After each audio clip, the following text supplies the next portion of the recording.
Sa bawat tahanan sa Pilipinas, may mga pagkaing tila hindi nawawala sa kusina, mga produktong naging bahagi na ng nakasanayang pamumuhay. Sa gitna ng mabilis na pagbabago ng lipunan at pagdami ng mga modernong alternatibo, nananatili pa ring matatag ang presensya ng ilang delatang pagkain. Isa sa mga pinakakilala sa mga ito ay ang maling luncheon meat. Sa unang tingin, ito ay tila isang simpleng produkto lamang na madaling ihain sa hapag. Ngunit sa likod ng lata nito ay isang mahabang kasaysayan na sumasalamin sa pag-usbong ng industriya, paggalaw ng pandaigdigang kalakalan at pagbabago ng panlasa ng iba't ibang lipunan. Ang maling ay hindi lamang pagkain, ito'y bahagi ng mas malawak na naratibo ng modernisasyon at globalisasyon. Ang pinagmulan ng maling luncheon meat ay matutuntun sa lungsod ng Shanghai sa China, isang lugar na naging mahalagang sentro ng kalakalan noong huling bahagi ng ika-19 na siglo hanggang unang bahagi ng ika-20 siglo. Sa panahong ito, ang Shanghai binuksan sa impluwensya ng mga dayuhang bansa matapos ang mga kasunduan sa kalakalan na ipinataw sa China. Dahil dito, naging sentro ito ng industrial na pag-unlad kung saan pumasok ang mga bagong teknolohiya, kabilang ang pagpoproseso at pagdedelata ng pagkain. Ang teknolohiyang ito ay unang napaunlad sa Europa at Estados Unidos, ngunit mabilis na inangkop ng mga negosyanteng Chino. Noong dekada 30, itinatag ang Shanghai Maling Food Factory na kalaunan ay naging bahagi ng Shanghai Maling Aquarius Corporation Limited. Ang kumpanyang ito ay naging kilala sa paggawa ng canned meat, kabilang ang luncheon meat na kalaunan ay tatawaging maling. Ang maling ay mula sa salitang Chino na maylin na nangangahulugang plum grove. Sa kulturang Chino, ang plum blossom ay simbolo ng katatagan at kagandahan kahit sa gitna ng taglamig. Ang pagpili ng pangalang ito ay hindi lamang estetiko kundi simboliko rin, sapagkat nais nitong ipahiwatig ang kalidad at tibay ng produkto. Sa mga unang taon ng produksyon, ang maling luncheon meat ay nilunsad bilang alternatibo sa mga imported na canned meat mula sa kanluran. Sa panahong iyon, ang mga produktong tulad ng luncheon meat ay itinuturing na moderno at praktikal, lalo na sa mga lungsod. Ang kakayahang magtagal ng pagkain ng hindi nasisira ay isang malaking bentahe, lalo na sa mga lugar na may limitadong akses sa sariwang karne. Sa pagdating ng ikalawang digmaang pandaigdig, lalong naging mahalaga ang canned goods. Ang mga sundalo ay umaasa sa ganitong uri ng pagkain dahil sa tibay at portability nito. Ang ganitong sitwasyon ay nagbigay daan sa mas malawak na produksyon at distribusyon ng mga produktong tulad ng maling. Matapos ang digmaan, nagpatuloy ang paglawak ng industriya ng canned meat.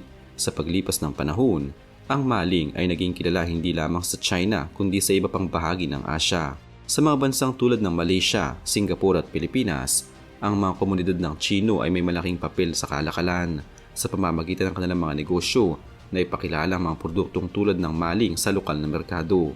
Sa Pilipinas, ang pagpasok ng maling luncheon meat ay hindi maaaring unawain bilang isang simpleng pagdating lamang ng isang imported na produkto. Ito'y bahagi ng mas malawak na pagbabago sa ekonomiya at kultura ng bansa noong dekada 70 at 80. Sa panahong ito, nagsimulang lumawak ang presensya ng mga supermarket at grocery chains sa mga urban na lugar tulad ng Maynila, Quezon City at Cebu. Kung dati umaasa ang karamihan sa mga palengke para sa sariwang produkto, unti-unting naging bahagi ng karanasan ng pamimili sa loob ng mga tindahang may estante ng iba't ibang imported na pagkain.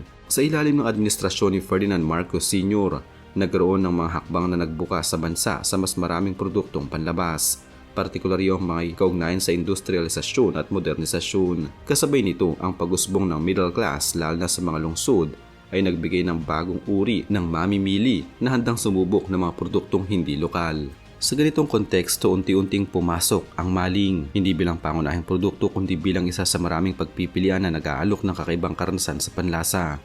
Mahalaga ring isaalang-alang ang papel ng mga Filipino-Chinese na negosyante sa distribusyon ng maling. Sa pamamagitan ng kanilang mga tindahan, groceries at wholesale distribution networks, mas naging accessible ang maling sa iba't ibang bahagi ng bansa. Sa mga unang taon, ang maling ay kadalasang itinuturing na alternatibo sa mas kilalang brand ng luncheon meat mula sa kanluran tulad ng Spam. Gayunpaman, may mga pagkakaiba na agad napansin ng mga mamimili. Ang maling ay may mas banayad na lasa at may bahagyang tamis na hindi karaniwan sa ibang luncheon meat. Ang ganitong lasa ay mas malapit sa panlasang Pilipino, na kilala sa pagkahilig sa kombinasyon ng maalat at matamis. Sa maraming putahe sa bansa, mula adobo hanggang tosino, makikita ang ganitong balanse.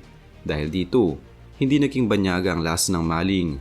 Sa halip, ito'y tila natural na umangkop sa lokal na panlasa. Bukod sa lasa, mahalaga rin ang texture ng produkto.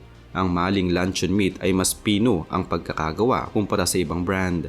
Hindi ito buhaghag o sobrang mamantika, kaya't mas madali itong hiwain at lutuin. Kapag pinrito, nagkakaroon ito ng bahagyang crisp sa labas hanggang nananatiling malambot sa loob. Ang ganitong katangian ay naging mahalaga sa mga Pilipinong mahilig sa pritong pagkain, lalo na sa almusal. Sa simpleng paghahanda, nagiging kaaya-aya itong kainin kasama ng mainit na kanin at itlog. May aspeto rin ng ekonomiya sa pagtangkilik ng maling. Bagamat ito'y imported, madalas itong itinuturing na mas abot kaya kumpara sa ibang premium na brand. Para sa maraming pamilya, ito ay isang kompromiso sa pagitan ng presyo at kalidad. Hindi man ito ang pinakamura, nagbibigay ito ng pakiramdam ng mas mataas na kalidad kumpara sa ibang alternatibo. Ang ganitong persepsyon ay mahalaga sa mga mamimili na nais makakuha ng mas magandang produkto nang hindi lumalampas sa kanilang papel. Sa paglipas ng panahon, ang maling ay unti-unting naging bahagi ng pang-araw-araw na buhay. Hindi ito sumikat sa pamamagitan ng malalaking kampanya sa advertising, kundi sa pamamagitan ng karanasan ng mga mamimili.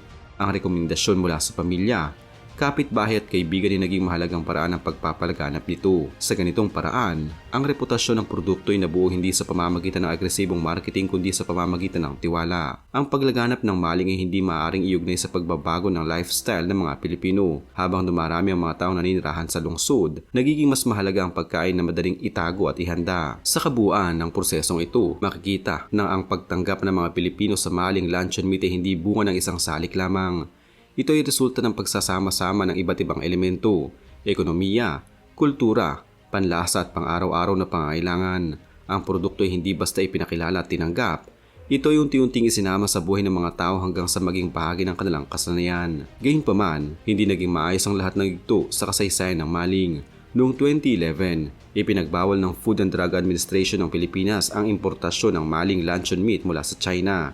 Ang hakbang na ito ay ginawa bilang pag-iingat laban sa posibleng kontaminasyon ng melamine, isang kemikal na ginagamit sa ilang food products sa China. Ang melamine scandal ay nagdulot ng malaking pag-aalala sa buong mundo at maraming bansa ang naging mas mahigpit sa pag-inspeksyon ng imported goods. Bukod sa isyong ito, may diskusyon din tungkol sa kalusugan. Ang luncheon meat kabilang ang maling ay isang processed food na may mataas na sodium at preservatives. Ang mga sangkap na ito ay mahalaga upang mapanatili ang kalidad ng produkto, ngunit may mga pag-aaral na may nauugnay sa labis na pagkonsumo ng processed meat sa ilang sakit. Dahil dito, nagkaroon ng mas mataas na kamalayan ng mga mamimili tungkol sa kanilang kinakain. Matapos ang ilang taon, muling bumalik ang maling sa merkado ng Pilipinas. Ang mahalagang pagbabago ay ang pinagmulan nito. Ang mga bagong batch ng produkto ay hindi na mula sa China kundi mula sa ibang bansang tulad ng Denmark at Brazil. Ang hakbang na ito ay ginawa upang matiyak ng pagsunod sa mas mahigpit na pamantayan sa kaligtasan ng pagkain. Ang pagbabagong ito ay nagbigay ng panibagong kumpiyansa sa mga mamimili. Sa kasalukuyan, ang maling ay patuloy na nakikipagkumpetensya sa pandaigdigang merkado ng luncheon meat. Bagamat may mga bagong brand na lumalabas, nananatili itong kilala sa Asia. Ang lasa ng maling sa kasalukuyan ay nananatiling pamilyar sa maraming mamimili. Ang balanse ng alat at tamis ay hindi nagbago at ang texture nito ay nananatiling pino. May mga bagong variant na inilabas upang sumabay sa modernong panlasa, ngunit nananatili ang orihinal na karakter ng produkto. Sa mas malalim na pagtingin, ang kwento ng maling ay sumasalamin sa mas malawak na proseso ng globalisasyon. Ang paglalakbay nito mula sa Shanghai patungo sa Pilipinas ay nagpapakita kung paano ang isang produkto ay maaaring maging bahagi ng ibang kultura. Ang pagtanggap dito ng mga Pilipino ay patunay ng kakayahan ng pagkain na mag-ugnay ng iba't ibang lipunan.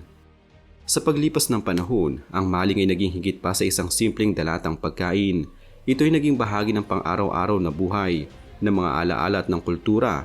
Sa kabila ng mga hamon at kontrobersiya, patuloy itong umiiral at umaangkop sa pagbabago ng panahon. Kung susuriin ng mas malalim, makikita ng tagumpay ng maling ay hindi lamang dahil sa lasa o presyo. Ito ay dahil sa kakayahan nitong maging bahagi ng karanasan ng mga tao. Ang ganitong uri ng koneksyon ay hindi madaling mapalitan ng ibang produkto. Sa huli, ang maling luncheon meat ay isang halimbawa ng kung paano ang isang simpleng produkto ay maaaring magkaroon ng malalim na kahulugan. Hindi man ito kasing engrande ng ibang pagkain. Ang maling ay nananatiling mahalaga sa maraming tahanan.